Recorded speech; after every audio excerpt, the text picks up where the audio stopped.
Some viewers may find the following video disturbing. Viewer discretion is advised.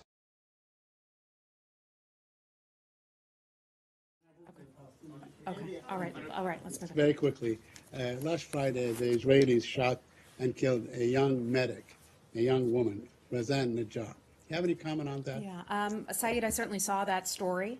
We're watching the events, as we always do, very carefully in what is happening in Gaza. I want to say we are saddened by the loss of this woman's life.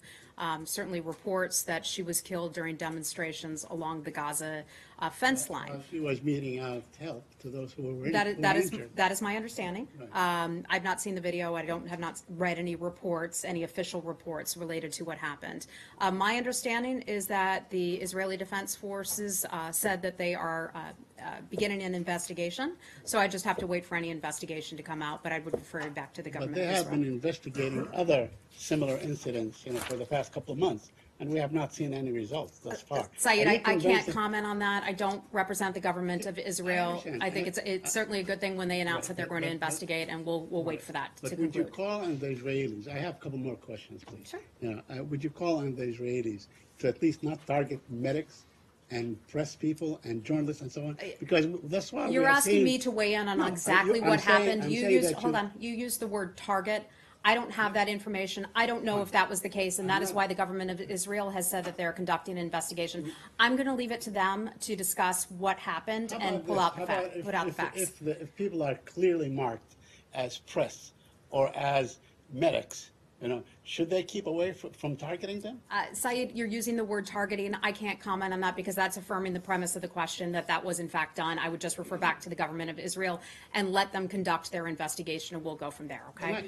I'm not going to have anything more for you on that, but do you have another? Friedman, yes. Also. He gave a press interview yesterday with the Times of Israel, in which he really criticized the American media for reporting on Gaza. He's saying that they ought to give ideas on how to, mitigate a sort of a tense situation. Is that the kind of thing that is really a normal kind of suggestion or paradigm by U.S. ambassadors? I would encourage, you and your colleagues to take a look at his comments in totality. Ambassador Friedman, my understanding was speaking to a group about the situation in Gaza and was also asked about press coverage related to what had occurred in Gaza. And he said something pretty clearly, and that is, the media could do a better job of talking to both sides, talking to various representatives. And so I think he was clear in his statements about that, the importance, and nobody knows that better than all of you. You want to report a story, you want to get the facts, you talk to all sides, and you come back and you present your story. The ambassador was explaining his opinion that some in the media, not all, but some in media organizations have not done that balanced job of reporting. So I would encourage you to go back and listen to his comments. But he also talked about the importance of a free press. He was talking about, he said, I'm talking about the New York Times, but he also said that they ought to shut up. He said the media ought to shut up.